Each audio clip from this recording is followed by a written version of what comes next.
Are. Got it.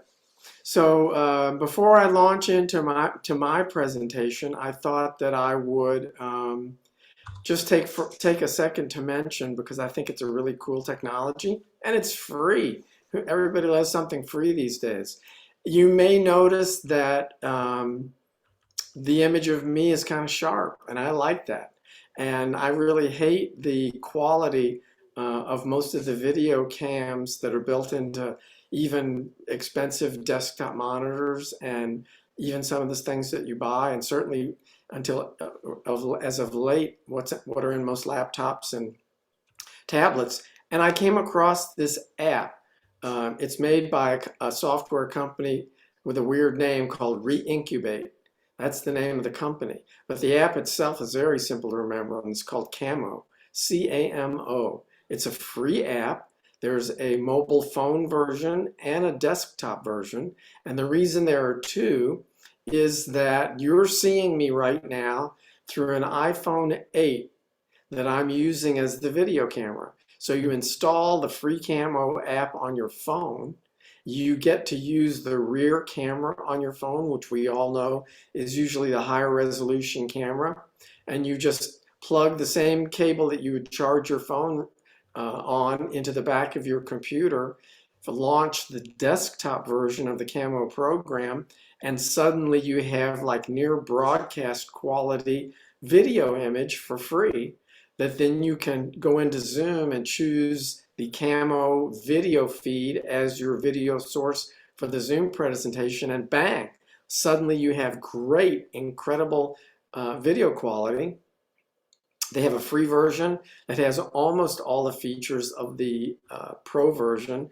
Even if you buy the Pro version, it's relatively inexpensive, but people are usually amazed when I toggle back and forth between what Zoom looks like when I'm just using my computer and what it looks like when I switch over to the Camo app running on my phone. So if you're impressed, just download the free app. It's a free app for your phone. It's a free app for your computer. It only costs you anything if you decide you want some of the fancier features.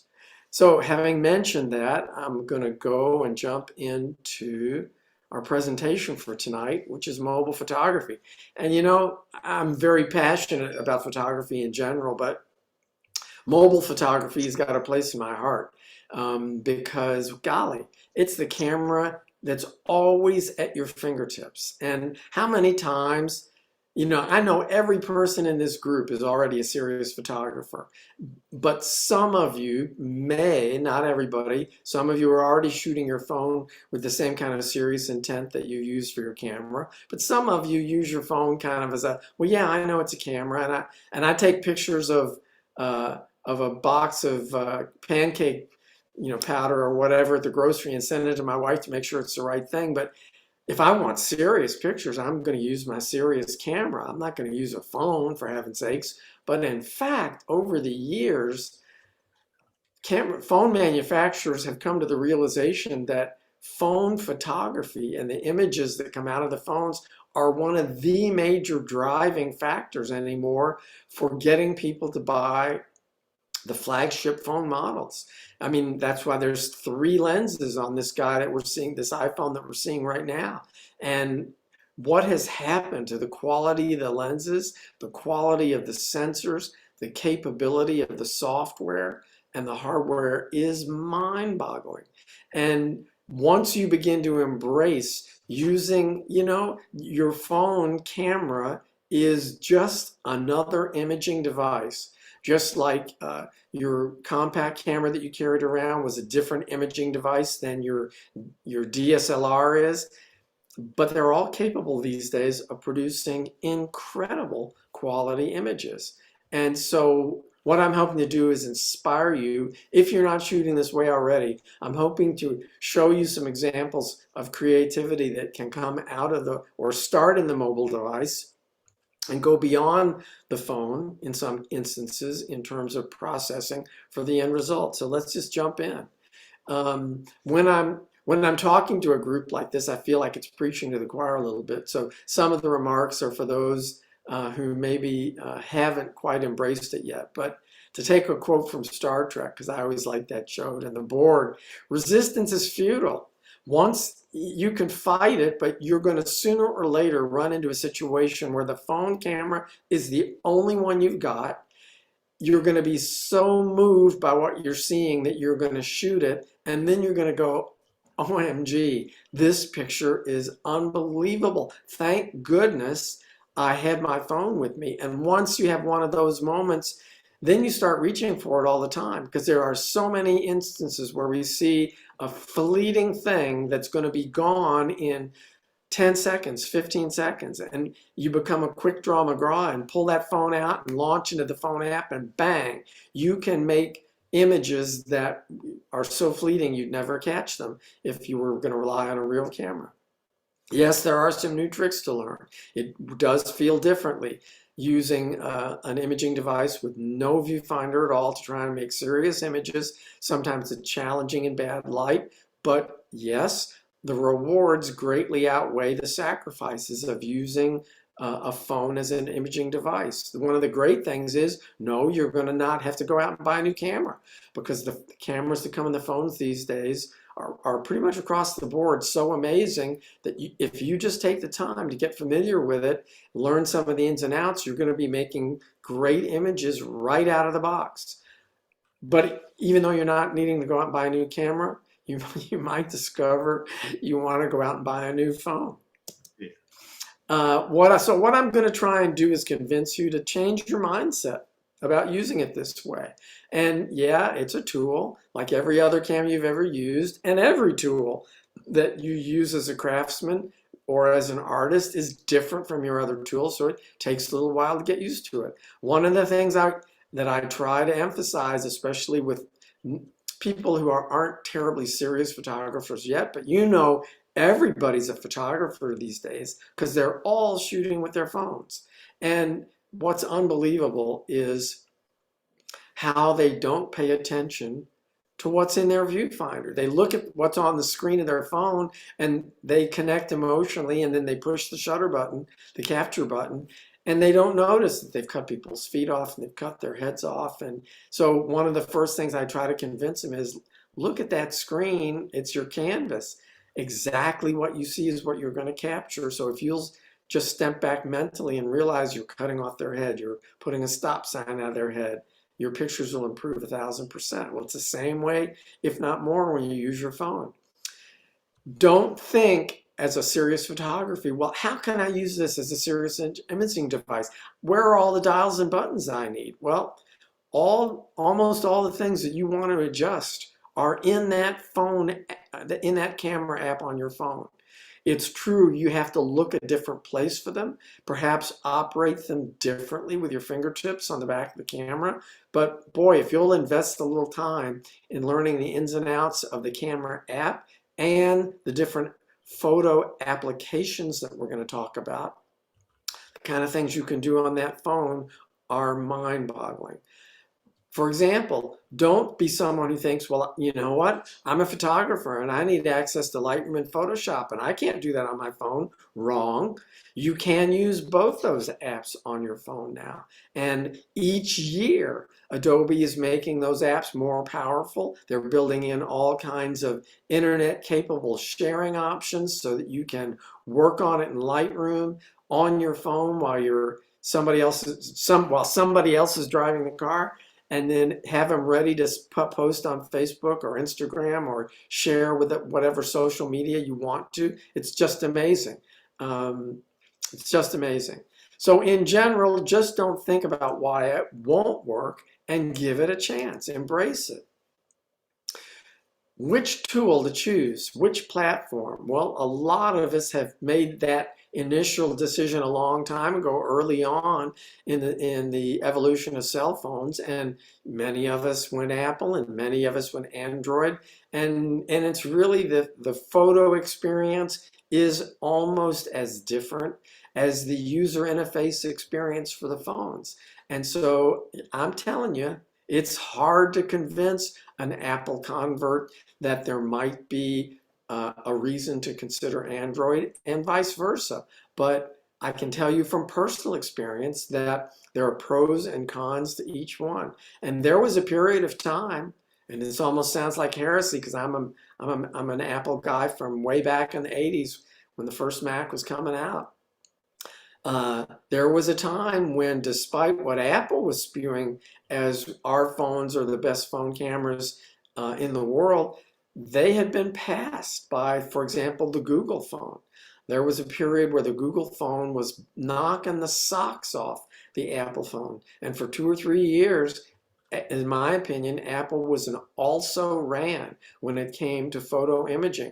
And all you had to do was walk into it to an AT&T store or a Verizon store where both camera phones were there and do a couple of test shots of the same sort of thing and then look at them side by sides on the phone. And I did that one day, and I shot some stuff with the Google Pixel phone. And when I looked at the detail, the shadow detail, the clarity of the images on the Google Pixel, I just said, you know what? I got to change. As a photographer who's using his phone all the time to make images, I can't stay with the Apple phone knowing how much I'm being held back in the quality of my images. So much to the chagrin of my wife and family, who were all Apple users, there was a 2 or 3 year period where I was using the Google Pixel phone, and it didn't make my wife happy that she couldn't message with me as easily. But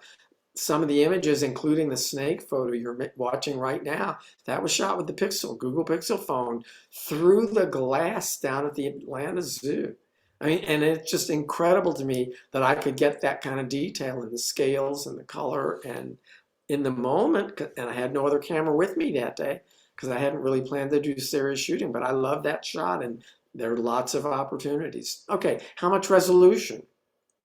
Well, these days that's a serious question, because even though Apple has sort of been in the 12 megapixel mode for the rear camera for a long time, as are some other manufacturers, the 12 to 16 megapixel range, there are manufacturers now who are talking about 50 megapixel. There was a period where there was a 100 megapixel phone. It's crazy, but the sensors have actually gotten bigger as the phones have gotten bigger. So the light gathering capabilities have improved. And so you really have to decide, how big am I going to want to make prints from? Because honestly, it's very easy to do mobile photography that's going to look incredible on your computer, incredible on iPads, certainly phenomenal on phones of any size, and just deal with smaller resolution sensors in your camera. It gets to be whether or not you're going to make prints with them that might push you to lean towards one of the ones with really, really higher resolution. It wasn't a question that we asked for a long time, how many lenses, until we started getting into multiple focal lengths on a camera. But if you're a serious photographer, I kind of think it's a no-brainer question. You want one of those 3-lens cameras for sure, because the creative range and capabilities that you have are just greatly expanded when you get into the multi-lens cameras. And I'm going to show you an example of some new technology that's coming out in one that I was just exposed to literally this week from Sony, that kind of is like, geez, do I have to think about leaving my Apple phone again? Because I gravitated back to the iPhone 12 and 13 when Apple really got the phones pretty good again. So I encourage you, if you are wondering how good is my phone, it's a couple of years old, go to the store, pick up the newest and greatest, and shoot some comparison images so you can see without any financial investment, and you can go from manufacturer to manufacturer and really look at the image quality and make honest to goodness side-by-side comparisons in the store. And then read some articles reviewing the image quality by people who are really serious about mobile imaging, and see what they say, because as you get into all the new modes that are in the cameras, like night sky mode, where you can actually go out with your cell phone these days and combine 20 or 30 sequential images to compress them together to reduce noise and make, who would have ever thought you could go out and do Milky Way shots with your phone that are halfway decent? It's just mind-boggling. So the software is constantly evolving, the hardware is constantly evolving. It's just challenging. Let's talk just briefly about some of the hardware nuances that you should pay attention to when you're comparing cameras.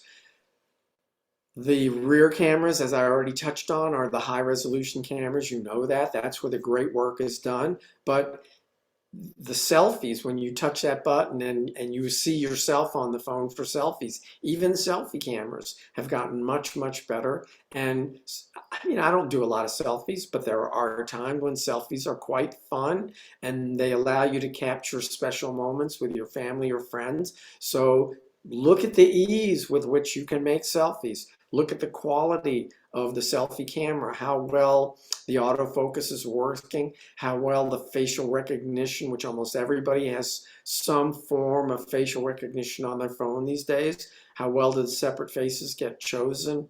All those kind of things can be important depending on what's important to you. Look and see what the range of wide angle and zooms is. For me, one of the important things is how well does the cell phone camera shoot a panorama? Well, I was started out, like I mentioned, I had that period where I went from Apple to the Google phone and then back to Apple. And I will tell you candidly, the Android panoramas stunk. They were awful. The interface for capturing them was clumsy, and the result of how the images were captured was very, very poor compared to the Apple panoramas. And so I missed the panoramas greatly, and I love getting back to the Apple panoramas. They are such a unique rendering compared to any panoramas that you shoot with any of your serious cameras that when I was leading workshops for the Mentor series, I always encouraged the trekkers, look, anytime you work a scene with your camera and you've shot it from multiple perspectives with your serious camera and a couple of lens changes, before you walk away, pull out your cell phone and shoot a panorama, because the perspective you're going to capture is going to be like it'll be unlike anything else that you've shot with your regular camera. So don't forget to do that. There are accessory lenses that you can buy for your cell phones, telephotos and wide angles, and macro lenses for your cell phone.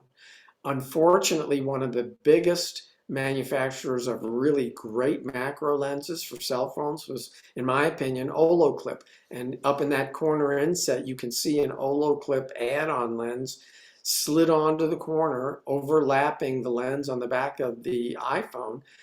And the Dragonfly that you're looking at was shot with like an iPhone 8 and one of these macro lenses in my backyard, handheld. The interesting thing about this is I've always had a hard time shooting dragonflies with a DSLR. There's something about approaching a dragonfly with a big camera that freaks them out. I don't know if it's the reflection on the big glass or what, but I was able to handhold and approach this dragonfly with like no black cloth over my head for a blind or anything. Just move up slowly to him and hold the macro lens about 1.5 inches away from his head. Now, the depth of field you get with a cell phone camera and a macro that close is insanely narrow. And so literally what I did was hold the camera hold the phone as steady as I could, and I used my finger to tap across the head. And I took about 75 pictures, moving the plane of focus across the head. And then I took all 75 images and fed them on the computer into one of the image stacking programs. So it blended the sharp focal points all the way across the head to give me that image. And when I put it back on my phone and you get this sort of rendering, it's so stunning. When I tell people I made it with my phone, they look at me and I can see the expression on their face like, liar. There's no way you could shoot this image with a cell phone. But honest to God, that's all it took was that macro accessory lens, some patience, and then a little special processing on the computer. The sensors have gotten so good. ISO and noise have gotten so manageable with the phone. We mentioned the night sky mode. All these manufacturers are coming out with, as the hardware has gotten good from company to company, they have to find different ways to distinguish themselves creatively. And so that's a gift for all of us, because there's just new things to reimagine and work into your creative workflow all the time. So let's talk a little bit about these vendor wars, because there's like one guy jumps forward one year, and then the next year everybody else is trying to play catch up to get the great feature that was just introduced, and then another company does something else. So I'm just going to mention it, not because I don't get any kickback, but early on, when I was like speaking up in New York at the big photo shows, and Sony entered the digital DSLR market, I was like, and I looked at their early cameras and I thought, these are junk. These are horrible bricks. The user interface is awful. I mean, I was just like, who would ever buy these? So for years and years and years, I never even thought about them, but they just kept getting better and better and better. And so last year I went up to Conowingo Dam up in Maryland, because I decided I wanted to shoot bald eagles. And boy, was it an education. I didn't get very many good pictures. I went up with this great Nikon equipment that I thought, wow, 600 millimeter tripod gimbal mount. I'm going to be able to track birds in the sky in flight. This is going to be so cool. And I'd used lots of that technology when I led safaris over in Africa. And I'd gotten some amazing photographs of all kinds of wildlife with that setup. But when I got up there and started trying to chase these eagles through the sky, and as they were diving to grab the fish out of the water, and then as they were fighting in the sky for that fish, I was really struggling, because the Nikon autofocus just wasn't up to the task of locking onto these birds and maintaining razor sharp focus on them. And there was like 150 photographers there lined up and down this fence shooting. 80% of them were shooting Sony. And a vast majority of them were shooting the Alpha 1. This model, that's their flagship, the Sony flagship. It's a pretty expensive puppy. It's about $6,000 for the body. But it's got so much technology in it. It's got like 3 different overlapping redundant modes of autofocus. That the highest level is bird eye autofocus. If you've got the bird in the frame and his eye is visible to the camera, it locks onto his eye so freaking fast, it blows your mind. And if you just keep that bird in the frame, it doesn't lose that eye. And the A1 is shooting 30 frames a second, full 50 megapixel raw resolution, locked on that eye. It's mind-boggling, okay? One of the other Sony shooters standing next to me, he was a Nikon guy until he switched to Sony. So he's telling me this whole story, and he said, Mark, I almost feel guilty shooting these birds this way, because all I have to do is keep the bird in the frame, and the camera does all the rest and makes these unbelievable images. So anyway, so where does all this story lead? Well, I'm going to show you in a second, but this last week I got an email about a Sony promo, and I watched this video about the release of this new Sony cell phone that's incorporating a lot of the Alpha 1 technology into the phone camera. It's mind-boggling to me. Mind-boggling to me. So the lens technologies are just getting to be unreal. You're going to see some of that when I show you the examples of the Sony phone here in a second. Stabilization technologies are getting so good. When you shoot video, you can just kind of walk and be holding that camera as you're walking. And the stabilization smooths it out so your videos are so sharp. It's amazing. The resolutions and the onboard processing are getting so good. If you're into streaming live video, you can be broadcasting it live, hand-holding it, and sending your live video stream to Facebook or Instagram live streaming, and it's amazingly high quality. It's crazy. And so let's keep moving forward. So the reason I'm showing you this image, I got my hands on one of these Alpha 1 DSLRs, and I went to Alaska with it because I was so disappointed about my Conowingo Dam experience. And here's this bald eagle I shot with a handheld 600 millimeter lens, no gimbal tripod, nothing. I'm sitting on the beach as these birds are fishing off the beach. I'm following the bird, tracking him in the sky, shooting 30 frames a second. And this is the kind of image I was getting. And to think that now this sort of technology is creeping into a camera, I mean, it almost makes me want to think about having my iPhone in one rear pocket and having a Sony camera in my other pocket for when I want the phone camera. It's nuts. Oh goodness, why isn't my presentation advancing? Uh-oh, it's like I'm stuck on this one image. Okay. So I'm going to do this. Let's try again. Okay. So here's the example of the technology that Sony is putting into this flagship cell phone. At the top left of the screen, you're seeing like the image that a 16 millimeter lens is showing of this model on a bridge. And this phone has a 16, it has a 24, and those are fixed focal lengths. And then it uses a new technology where they're turning the light path 90 degrees in the camera so that they can put an optical zoom that goes from 85 to 125 in the body of the cell phone.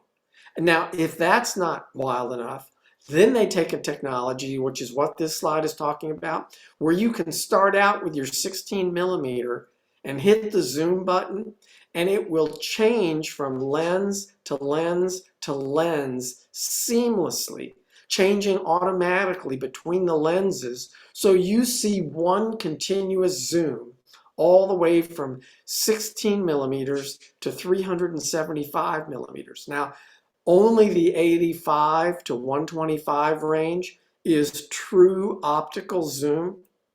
The rest of the zooms are digital, but the sensor resolution is so good that the images you get are still pretty high quality, even though it's using digital zoom technology for significant portions of that range. But think about it, to be able to go seamlessly from the zoom from 16 to 375 in your cell phone, it's crazy. Here's a look at the Zeiss lenses on the back of this phone. The top two lenses coming from the left are the 16 and the 24 millimeter lenses. And you can see the different senses for the lenses there. That third lens is actually sort of a laser focus kind of, that's a lens system that helps the focusing system of the phone to be able to do incredible precise focusing capability. And the text on the phone there is telling you that the sensor readout from each of the three camera sensors is reading focusing data at a rate of 120 frames per second. Even though the camera is only taking up to 20 frames a second, it's measuring the focusing capabilities to give you the sharpest image possible at 120 frames a second. I mean, it's crazy. And you can see at that lens on the bottom, that's the right angle lens. And those lens elements are moving back and forth as you're zooming to give you that true 85 to 125 zoom. So I'm not telling you to buy a Sony. I'm just showing you this is the kind of technological advances that different manufacturers are putting into these cameras. So if mobile imaging becomes something that's serious for you, it behooves you to do your homework, look at the different manufacturers out there, get your hands on some sample files, and decide, is it the right time for me to consider a different cell phone or not? Here's a look at what the Sony is giving you in an interface, and this is getting so close to the kind of interface you see in the back or in the viewfinder of your digital DSLRs. It's amazing to me. You can just tap on things and jump between all these different settings, and you've got the same kind of capabilities at your fingertips that you would with a much more powerful imaging device. Here's an example showing you, bang, it's locking in on this performer's eye for that, and you're going to be able to set it between human eye autofocus sensitivity and a split second later say, oh, now I want to take a look at this dog jumping, and it's gonna, you switch to animal eye autofocus, and bang, it finds the animal or your cat or whatever. It's astonishing. Okay, now here's one of the things that people don't appreciate when they first start doing the photography on their phone. Yeah, sure. When you buy the phone, it comes with a camera app, right? And the camera app is what you're going to start using to save image files onto your camera. And that's a very good place to start. And over the years, the capabilities of the native camera apps have gotten pretty sophisticated, but they're not always the best user interfaces, especially for a serious photographer. And you know, Apple, in their mind, they know what's best for you. But in all honesty, the interface they're designing from their perspective, they want to be an interface that's best for the masses, not necessarily for the most serious photographers, but for Joe Blow who just wants to grab a picture, make a quick snapshot, not necessarily making all these things that we take for granted as photographers accessible directly and easy to use and easy to see, because that interface is too confusing for Joe Blow on the street who's not a serious photographer. So again, it's an opportunity for you to decide, well, I'm going to load one of these other imaging photo apps onto my phone and use it to shoot instead of maybe the native Apple camera app. And there's so much technology that these third parties are incorporating in the camera apps. So explore some of them.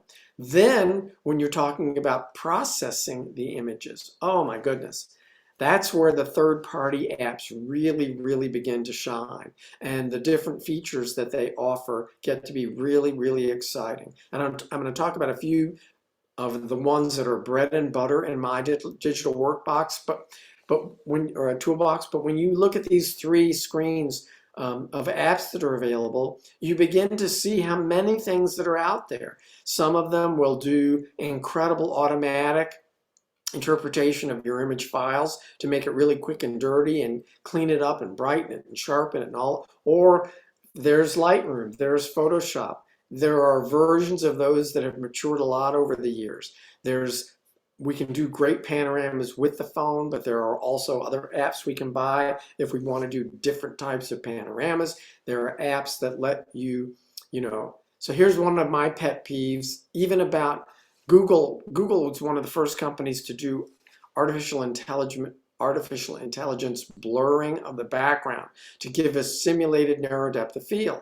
And they did it with just one lens when Apple was introducing their version of it, and they needed two lenses to do it. But the problem is with a lot of these, when you look at the result, you see telltale places around the head, around complicated hair, around ears, whatever, where suddenly the sharp image that's supposed to be blurred right there at the interface of ear and background doesn't do a good job. Sometimes it does a great job, but there are third-party apps, and all they're about is giving you great transition from sharp to blurred background. And so, like in the top window there, After Focus is one right here. After Focus is one that I like to use. So you might experiment with that one. The thing that's very interesting about these is a specific app that you're exploring, you might discover there's this one thing it does that is like, I've never seen this feature before in any of the other mobile apps. It's worth it. These apps are cheap, We used to spend $40 or $50 for apps for our computer. Now the apps for the phone, some people balk. $6 for an app. So I buy apps for 50 cents or $1. I'm not going to pay $6 for an app. Well, in my mind, if that app is doing one creative thing amazingly well for my image workflow, I'm going to drop $6 for it, knowing I'm only going to use that one feature. And I encourage you, look at your toolbox and think about how good it does that one thing, and it may be worth adding even if the price is a little higher than lots of other apps that are on your phone. In the latest generation of phones, lots of the phones are shooting RAW now. Actually, the phones were capable of RAW for a couple of years, and you were only able to get your hands on the RAW file if you bought one of these other camera apps that made an end run about the native operating system on the phone and let you save the RAW files within that proprietary camera app. But now, with the latest version or two of the iPhones, for example, you can decide to shoot in RAW. And I encourage you, definitely get familiar with enabling RAW in your phone app and shoot in RAW. And you can always dumb the RAW file down to something simpler like a JPEG.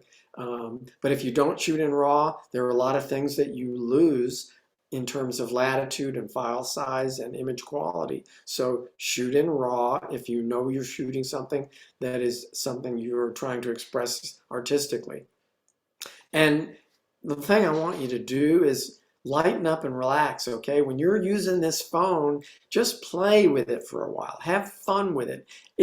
Don't treat it like it's such a serious, intimidating device like your brand new $6,000 DSLR is. Just, you got it with you all the time. Play around with it. Explore the apps and shoot a lot of stupid things that you're just going to throw the files away, because that's how you get really familiar with what the camera can do. And you get really familiar with doing it quickly on the phone, because opportunities are going to arise where you can make the image with your phone, but otherwise you'd not capture them for posterity. And that's the beautiful thing about using your phone. Okay, so one of the first apps that I want every one of you to have on your phone, and it's free, it's from Google, Snapseed. Strange name, but it's a great application. It's gotten really smart over the years, and it's a wonderful initial platform to begin developing your phone files in. Now, the native iPhone app has a great edit selection of tools, and they're pretty good. They've gotten better over the years, but they are not, in my opinion, as sophisticated as what is in the Snapseed program. So I want you to download Snapseed. It's available for Android and Apple, and start playing with it. Some images you'll find, wow, if I just take it into Snapseed and process it there, I'm done. I love what I'm getting. Other times you might do an initial edit of some of the simple features in Snapseed and then upload that file onto your computer and process it some more in Photoshop or whatever your favorite image editing source is.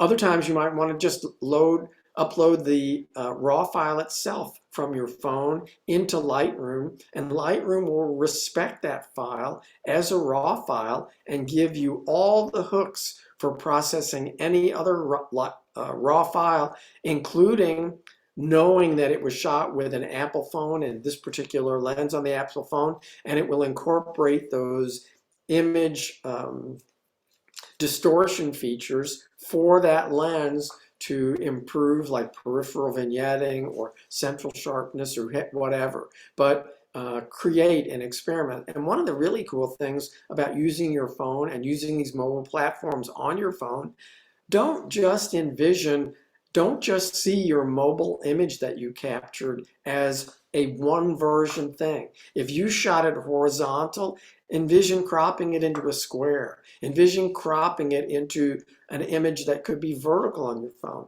And when you shoot a vertical that doesn't fill the narrow aspect ratio, the narrow panoramic aspect ratio of your phone, after you develop it and you see it and you're looking at it and you see those black bands at the top and bottom of the image, I always, when I'm getting ready to share the image with my family and friends, I always digitally, I will save the image files. This is something I noticed right away. Whenever I hand my phone to somebody and say, look at this picture, it's the most annoying reflex. But the first thing people do is take their fingers to spread it and zoom into the picture. They want to see it higher magnification and perhaps sharper. So they zoom into it. Well, if you just know the native screen resolution of your phone and you save your image file at that many pixels for the same size as your screen, when they start zooming in to have it blow up on their screen, the quality of the picture degrades. And initially, that hurt. That made me so angry. It was like, no, don't zoom in on it. And so I just decided, screw it. I'm going to start saving all my image files onto my phone at twice the native resolution of the screen, so that when they start zooming in, they can double the zoom, and they just then begin to approach the native resolution of the screen, so it stays razor sharp even if they zoom into it. So think about doing that. And what I also do is I do this with the high resolution file.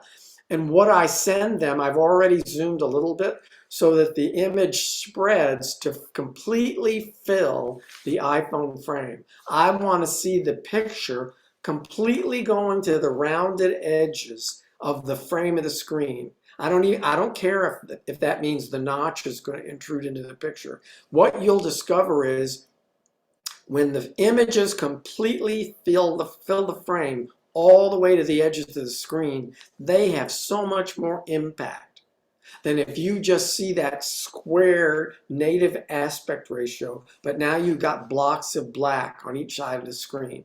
That panoramic aspect ratio is more powerful, whether it's a vertical frame or a horizontal frame. So experiment with creating multiple versions of your images, and I think you'll find it can be very exciting. Sometimes just the act of zooming and changing the aspect ratio makes you look at the image and see a very dynamic rendering that you hadn't even recognized when you were restrained by the native aspect ratio.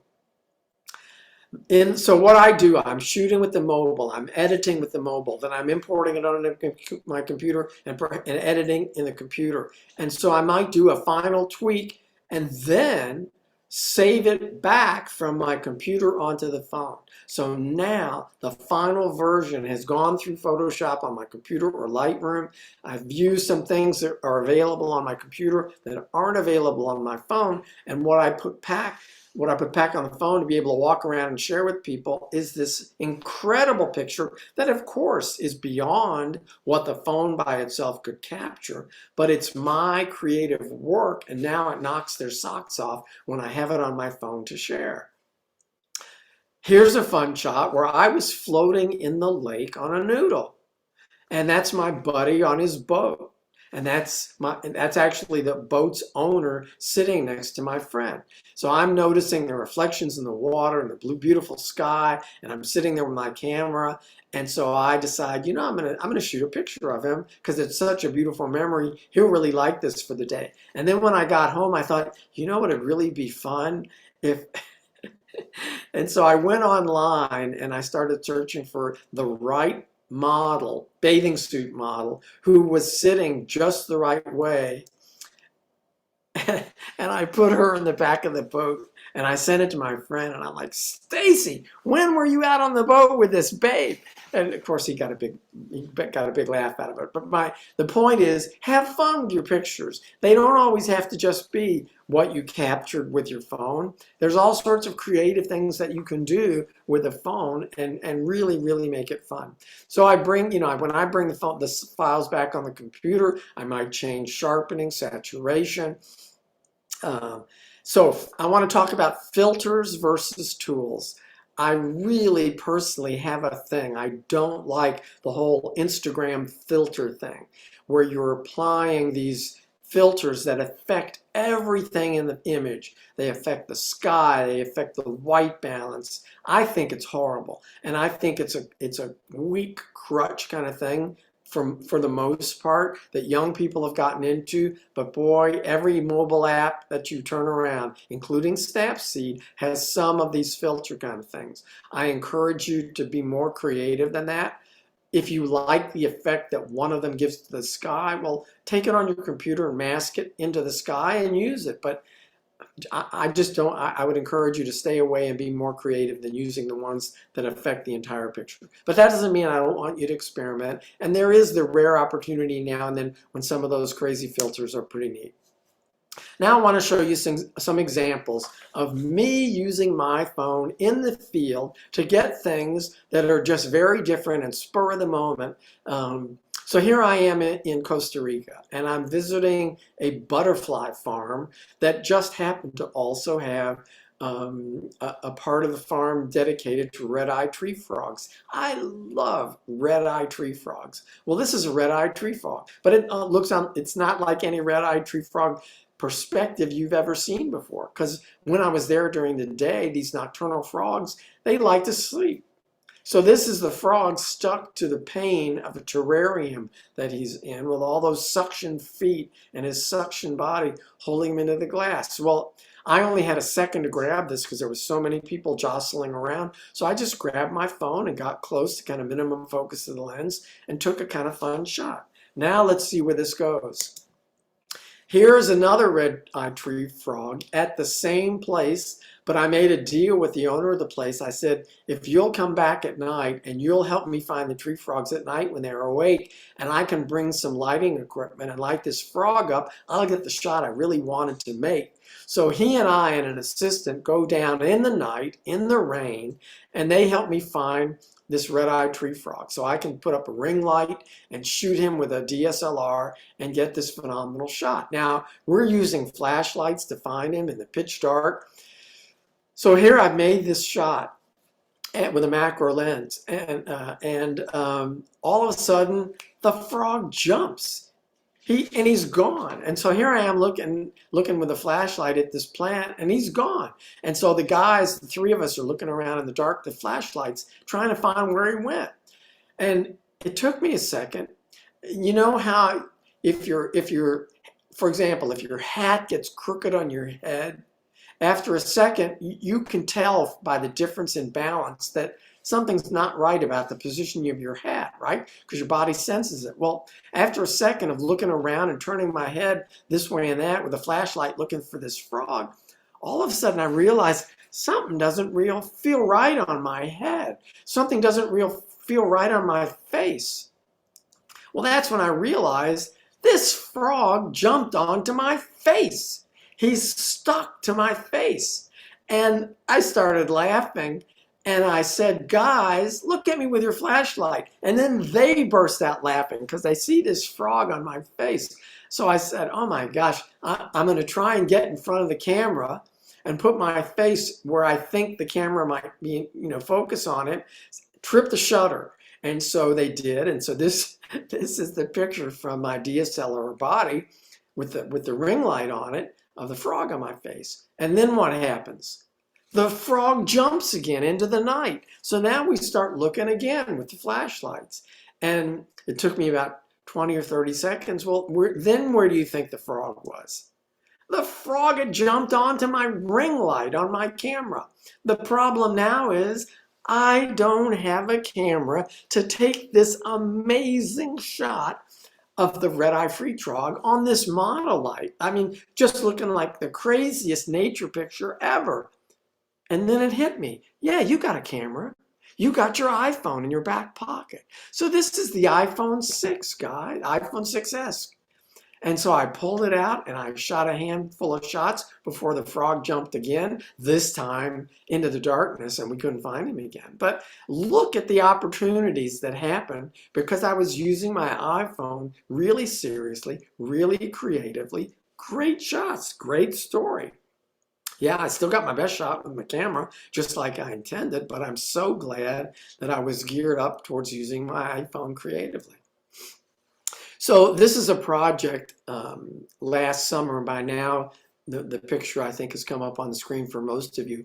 This Art Pop was a nonprofit initiative that was run last year, and you may have noticed artists work on billboards for the whole year. As you drove around, they were displayed in Atlanta, and I was one of the lucky 30 artists and got a great photo of a windsurfer, not a windsurfer, a paddleboard sailor at Sunset that was all around the city and up on digital billboards. It was really exciting. And I volunteered as part of the initiative to go around town making photographs of other photographers' works on billboards and in different displays. So they said, oh, Mark, go down and shoot at the Mercedes-Benz Stadium. Our work is up on the digital billboards. So I went down there and I was shooting the Z mirrorless at the time, and I took it down and I shot with it. And I made a panorama like this with my mirrorless, but then I used my own advice, and before I left, I pulled out my iPhone and shot the panorama. And of all the shots I made, because of what the iPhone does, this unique distortion that it does as you make that pan in your hands and shoot that panoramic image, it was the most dynamic shot, and everybody who saw it liked it the best. Here's some other panos. I was on my way to Death Valley, and there's a really cool outdoor museum where a variety of artists have put work outdoors. And each year I stop by and look at it when I'm leading small groups. And this is the Last Supper. These are fiberglass molds of this artist's interpretation of the Last Supper. And I think it's so cool what it does to the wooden stage, which of course in real life is straight, but it's just fascinating. Here's another thing I do with my cell phone. When I'm someplace and maybe I'm killing time as I'm waiting on other people, or my wife's busy looking at something that I'm not interested in, I'll walk around and I'll just do sketches. I'll do little image sketches, finding pattern shots or what have you with my cell phone. And then I'll go back and look at them later, and I'm always impressed with how interesting the photographs can be, not meant to be serious, but they can turn out to be really cool shots. Here I was leading a group in Cuba, and we were visiting this Cuban sculptor who loved to do incredible mosaic work. This is the guy's front yard. That's his house and his driveway. Can you imagine standing there? And there's no way to express the magnitude, the impact of his work unless you do a panorama showing how crazy his vision is and how he's implemented right there where he lives. And his work is so respected in Cuba, in Havana, that his neighborhood gave him permission to do this all over the neighborhood. So I have all these other shots of this kind of art extending out into the neighborhood. They're mind-boggling. Here's an example of a selfie I did one night. I had bought a new piece of lighting, a softbox, and I was just in the mood to test it. And I didn't want to bother to go downstairs and get my DSLR. So I decided, I never shoot selfies, but what is a selfie going to look like with this softbox? I don't do much softbox stuff with myself. So I shot this. And as it is on the camera, pretty uninspiring.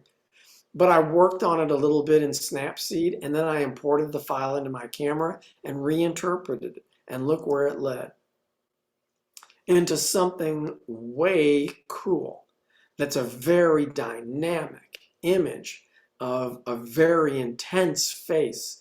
And when I post this and stuff and use it in profiles, people are like, wow, that is an amazing shot.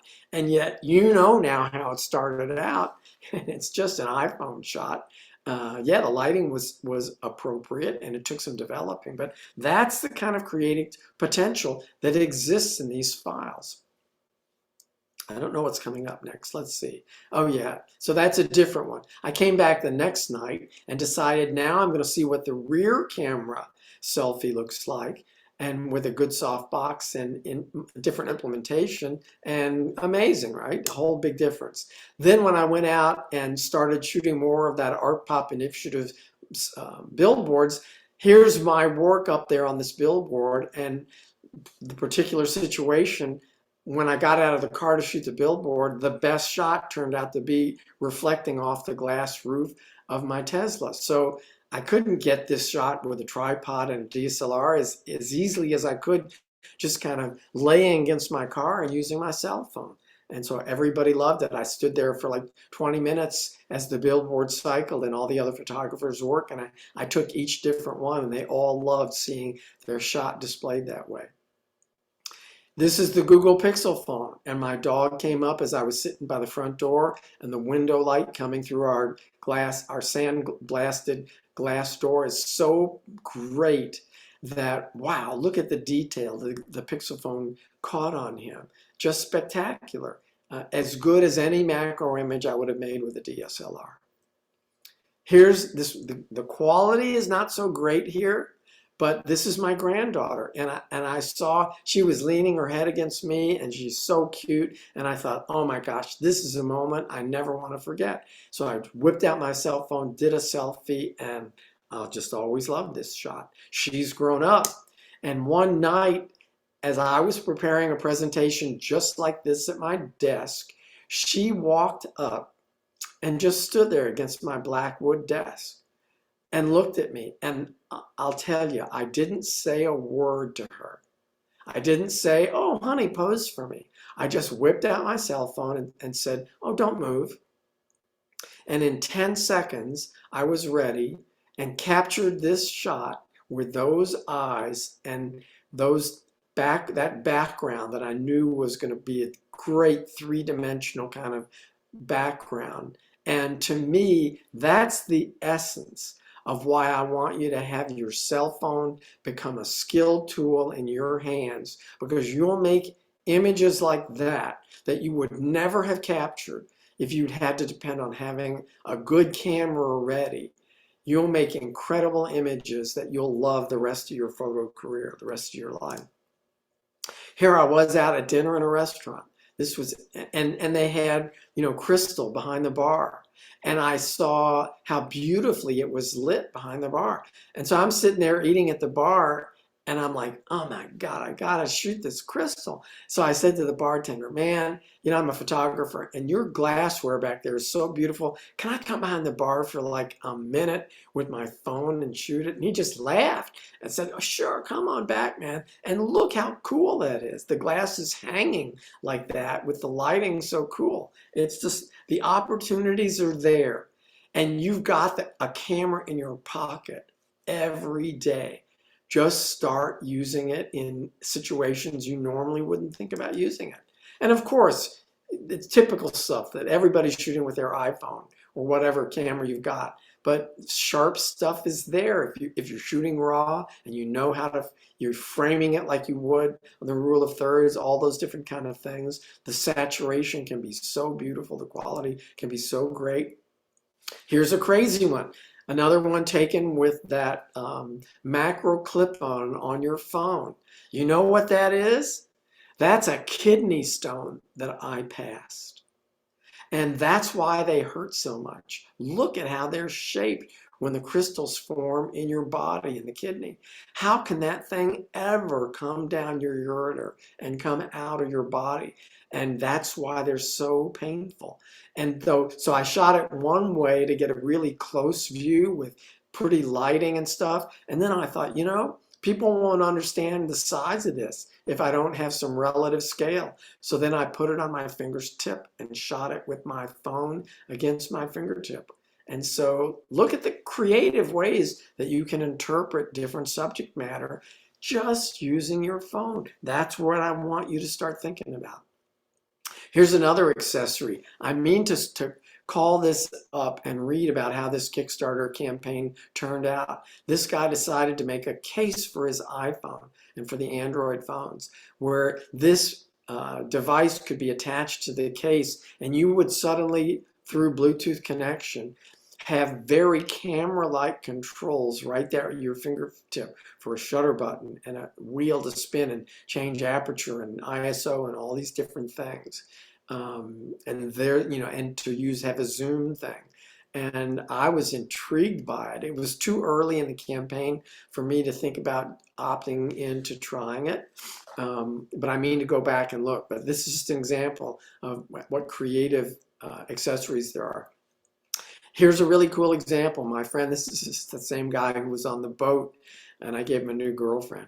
But he invited me over to his house one night for 4th of July fireworks. So here I am shooting his silhouette in the street with my iPhone. I'm leaning against his mailbox, trying to get as sharp a capture I can in that horrible light, very low ambient light. And then a few minutes later, more fireworks started happening. And I don't know if you're aware, if you've shot fireworks, many of you have, but when real fireworks start going off, you get these really incredible, sharp, razor sharp images, even in long exposures and blurry smoke-filled light. You get these opportunities.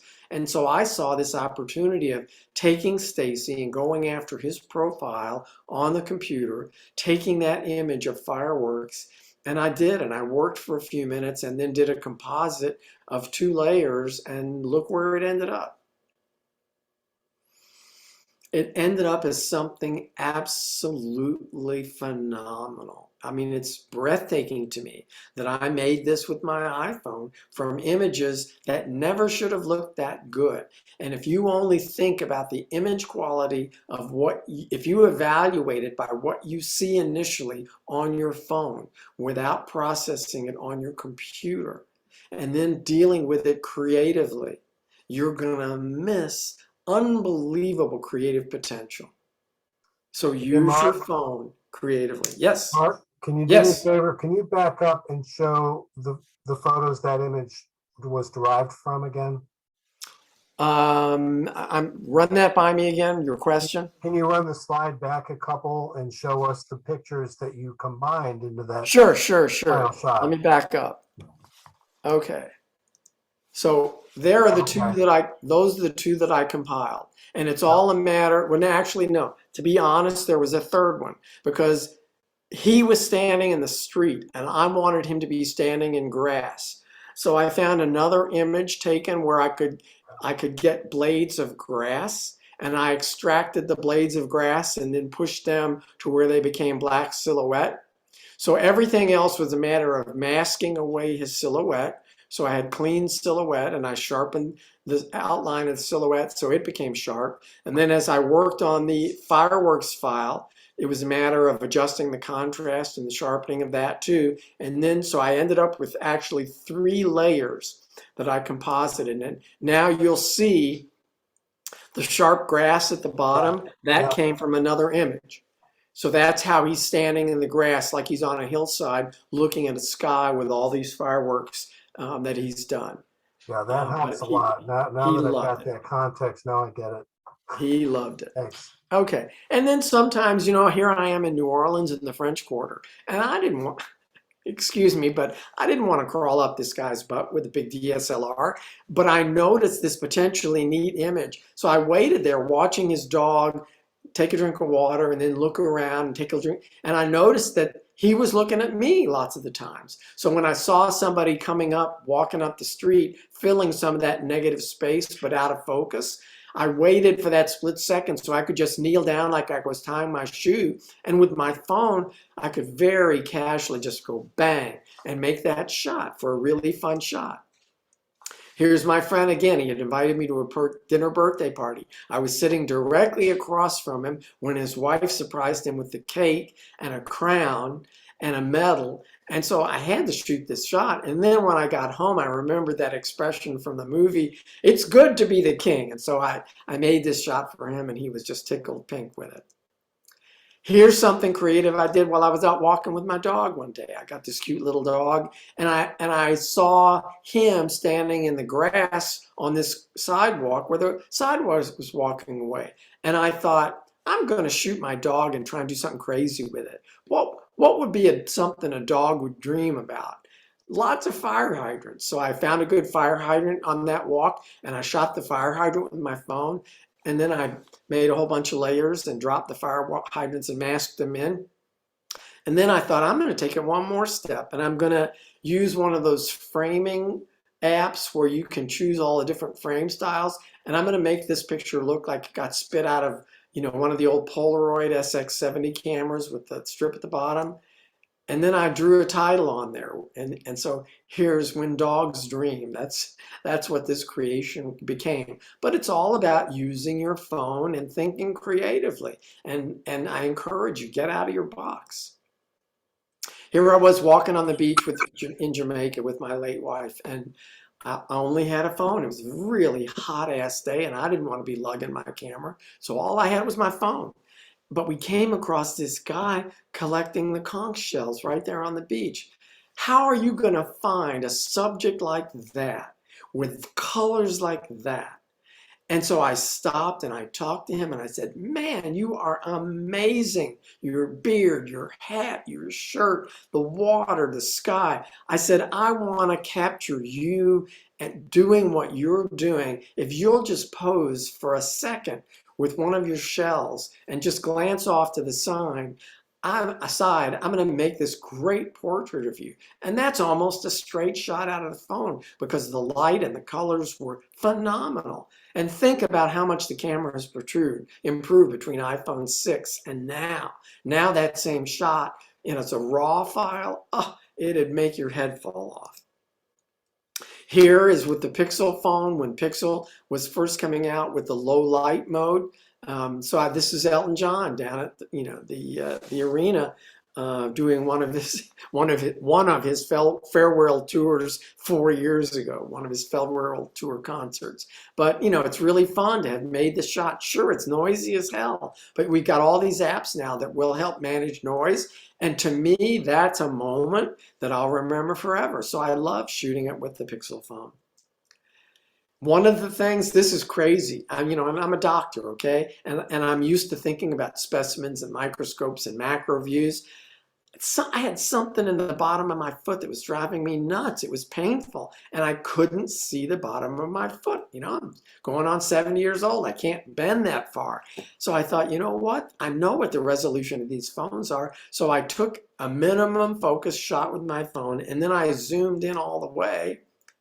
And oh my gosh, I picked up a little piece of wire off the floor of my workshop when I walked through barefoot. So now I knew that's not a wood splinter, that's a little piece of wire. I can grab that with tweezers and pull that out easy. But it's just, unexpected uses of your phone. So here are some of the different apps that I consider staples that I want to have on my phone. I'm going to use Snapseed. It's right in the center there because Snapseed is a go-to processing app every one of you should start with as the first step in your workflow, in my opinion. Retouch is another great app. Yes, it lets you do content-aware fill and other things right on your phone, and it does a really, really good job of getting rid of beer cans or cigarette butts or blemishes on face. It's got features that will let you get rid of telephone lines and things.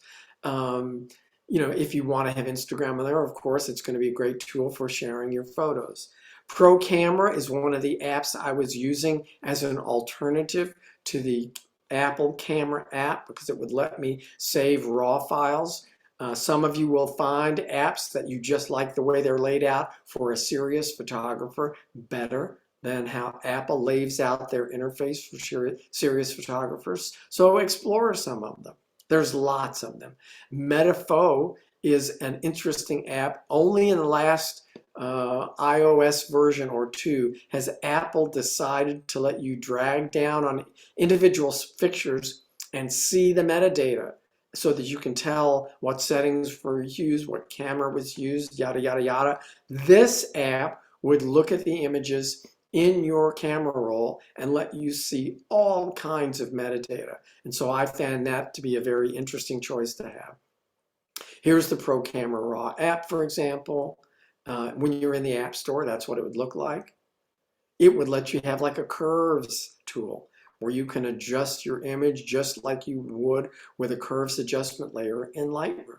That's the kind of power there is in some of these third-party apps. Here's another app I'm going to show you. Now, this is a little racy, but I don't think you'll be too offended. We're all artists here. It's nothing pornographic. It's just a touch racy. I was walking in the French Quarter with my son, and on the other side of the street, I saw this woman. She was wearing her iPhone headphones. She was a dark-skinned woman. She was wearing her iPhones and clearly listening to music. She had on these mirrored eyeglasses, and she was just leaning there against the cement block wall, oblivious to the world, just jamming to the music. And her body was just, her shoulders were swaying back and forth. And the energy she radiated as a very unique person was so powerful. Literally, it just turned my head. And I've learned long ago, if I'm walking, if I'm driving, and suddenly my eyes and my brain recognize something, and my head turns to follow it, even before my mind has made me realize this is something cool, dummy, look at it. Your brain's going to turn your head and you're going to look at it before you even realize that's something cool. So you need to recognize your muse when it's talking to you. So I recognize and I'm suddenly thinking, oh my gosh, that woman. And I said to my son who was talking to me 10 steps after we're walking past her now, she's behind us. And I said, man, did you see that lady? Would I love to shoot her portrait? And he's like, yeah, Dad, like that would ever happen because she was a very unique, different kind of out of the box woman. Well, he'd thrown down the gauntlet now. So I was going to go back and shoot that lady with my phone. So I did. I walked across the street and I walked up to her really genuinely. And I said, I've got to tell you, ma'am, you are such a dynamic personality. I would love to shoot your portrait. And with that kind of sincere respect and connection, she said, I'd love for it. Let me, whatever you do, you just tell me what you want me to do. And she turned out to pose really incredibly well. So I started making this portrait. And she's a, very unique lady, high energy, very unusual. And so, and you might notice, yeah, she's got this see-through top and pasties, and yeah, it was a very sensual woman. But I started shooting her against this wall, and I shot her for maybe 2 or 3 minutes, and she was more than happy to do different poses and look at me and arrange herself artistically. So here's one of the things I did. I really hated the fact that I had this cement block wall behind her. I hated the seam between the blocks. I hated the texture of the blocks. So I brought her image. This was shot with the Google Pixel phone. I brought the image into an iPhone app called After Focus. It's one of those ones that lets you impose a narrow depth of field bokeh effect. Now, you might say to me, well, why didn't you just, you're shooting it with a phone that lets you shoot a bokeh effect? Well, there are 2 reasons. One of the reasons is the bokeh effect done by artificial intelligence. It can be quick and dirty, and in certain circumstances, it can be quite good. But if you look closely, and guys, I always look closely, and I encourage you to always look closely. You're almost always going to find an area you got to start researching up. So now let's go on to the second, more major reason why I don't want to use the built-in artificial intelligence bokeh. It's because to get that effect with AI, you don't end up with a raw file. In many cases, depending on the platform you're using, you end up with the AI result being saved as a JPEG, a lower quality image that now you can't adjust as many things on. It's not as big, it's not as high quality. I'd rather shoot this using whatever focal length I'm going to use, but have it saved as a raw file. So I brought this camera in so that I could use it in this After Focus application. And so what you end up doing, it's literally as simple. You choose one thing and you start sweeping all over the tool to designate the area that you want to keep. And then you switch to another tool and you take your finger and you draw lines and say, that's what I want to blur. And if you recognize that there may be areas that are tricky where you really want to clearly distinguish between keep and blur, then you can zoom in at these areas, and with a tinier fingertip, you can designate really close to what you've already demarcated as keep, and you can say, now this is what I want to blur. You can go around her glasses, so you can really subtly say, here's the keep, here's the blur. Up around the side of her head, same thing. And you end up with very, very precise masking. And here's what the end result can look like. Now it looks like she's against a paperless background. And it looks like a fashion model shoot. Yeah, there's a place I missed down here in the corner where there's a little bit of texture of the wall. But look, I also did a little artistic fashion work on the texture of her skin to make her makeup and the smoothness of her skin a little bit more smooth and fashion portrait look. I also put a little starburst effect on the highlight and a highlight on her glasses. So it gives it a little more pop and distinction there. So I think it's amazing, and I love the fact that I went back and I made this amazing portrait of her just by going back and using my cell phone. So there's another creative opportunity. And this is a perfect example of using the mobile apps and perhaps going on and use another app back on your computer to help polish it even further. Here's Snapseed, get it. It's free, have it on your phone, and it should be a go-to first mobile processing app. There's the Touch Retouch app. That's what the icon looks like. It's worth the price. There's Afterfocus, worth the price. There's Metafo for the metadata. Here's another one I use over and over and over again. This is iWatermark Plus. The name of the company is Plum Amazing. It lets you import any image. You can import a DNG file with you can create boring signatures. I like creating a signature image that's like my handwritten one, and it lets you pull it in and superimpose it on any image so that you get to watermark your image with a signature. Here's one of those you'll never get it again images. Yeah, it's not razor sharp, but this is my granddaughter the first time she was ever in a movie theater watching Frozen, Disney Frozen. And so I'm resting my arm on the armrest and shooting a low light shot to gather all that light to try and get better color and low noise. And so it's between when I took this image several years ago and now there are programs I could take this image back into, and there are amazing image editing things you can do for rescuing image sharpness, and they're mind-boggling too. So that's just another heads up. The tool of choice I'm using for that purpose these days, although I'm not going to illustrate it now, is Topaz Labs Sharpen AI. You should download the trial of that, guys. Download the trial of Topaz Sharpen AI and start playing with it, and you will be amazed at what the artificial intelligence can extract from your high-quality raw files. Here's another camera one. I'm over the Mara River. This is where the crocodiles eat the wildebeest and stuff when they cross. Twice a year during the migration. Here we are crossing the bridge. The vehicle stopped for about 90 seconds before we could get across the bridge. Here's a wildebeest skull impaled on a stake, a piece of driftwood kind of thing at the side of the river, and the sky dramatic. How am I going to get this? Because I've got a 600 millimeter on my DSLR. How am I going to get it that quick? I'm going to pull out my iPhone and shoot it with the iPhone. A way cool image. And here's where I'm going to close. This is another iPhone panorama of graffiti on the underside of an iPass. And this is what I want you to do. Let go of your fears about using your iPhone seriously.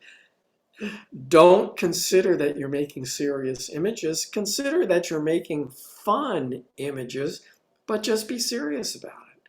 And you shoot panoramas, shoot anything you think that suddenly turns your head, and you're going to make all kinds of new images that are going to blow your mind and be really fun, and you'll be glad you have. So there you have it. I hope I've piqued some curiosity. I hope some of you are going to be inspired and try some new things and download some new apps. So have fun with it. Any questions anybody has? No questions, but I do want to thank you for this, because I see a whole lot of things that I tend to be a gadget guy, and this could lead to a lot more gadgets. No Hey, questions? All right. Mark, I had a question on your lighting. It looked like sometimes you were shooting with a ring light with your smartphone and a softbox. How did you pull that off? Well, I have a small portable ring light that runs on batteries. It's like an 18-inch ring. And so it's really easy to move around and take on location and different things. And sometimes I've shot portraits of people with it. Now, the one ring light shot that I did I've done light shots with my phone for sure. The ring light that I used in Costa Rica was actually a battery driven one, but I shot that with a DSLR and the macro lens. But yeah, there's all sorts of ring opportunities you can do even with cell phones, because the 18-inch ring light I have that runs on batteries, it actually has in the center of a ring a cold shoe that you can screw in a little very short gooseneck bendable stand that then has those spring-loaded clips that you can grab your iPhone with. So you can now kind of hold this ring light and be shooting a model or something from that distance with your iPhone, zoomed out using a longer focal length, but be getting this beautiful ring lighting and shoot with your iPhone shooting raw files. People, serious fashion photographers, they've done covers for magazines using their iPhone and higher end lighting in a studio, just because it's such a user-friendly experience and they know the object of this shoot is to shoot a cover. And I don't need a 50 megapixel image for Vogue to make this cover from. Vogue's gonna love what I can do with a high resolution DNG raw file from an iPhone. And so let's just do it that way. I don't have to mess with all this stuff. I can shoot it with available light from this ring light that I can see, and I don't have to worry about all kinds of crazy sync speeds and cables and this and that. I can just shoot it on the phone, instantly see what I'm getting. So we could never have imagined years ago the different settings that phones would worm their way into and turn out unbelievable results in incredible situations that we would never have wanted to carry a camera into. And so there's all kinds of stuff that just gets done, and it's changing how images are made and changing how we see subjects as photographers. And, I used to laugh when I would see some, and forgive me, at the time I was foolish enough to say, look at that idiot using their iPad out in the field to take pictures of people. Well, now I'm that idiot, not necessarily an iPad, but now I'm using my phone to augment my $5,000 DSLR, because the panoramas it shoots, I can't get that look with my fancy DSLR. So I'm keeping my iPhone in my pocket and I'm shooting it all the time.